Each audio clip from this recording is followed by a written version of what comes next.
కూర్చును నీ మృగములను, కీడు నుండి నీ ప్రాణమును రక్షించి కరుణా కిరీటము దయచేయును.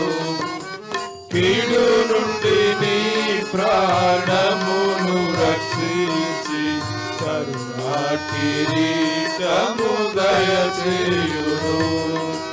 నా ప్రాణమా నా సర్వమా, నా ప్రాణమా నా సర్వమా, ఆయన పరిశుద్ధ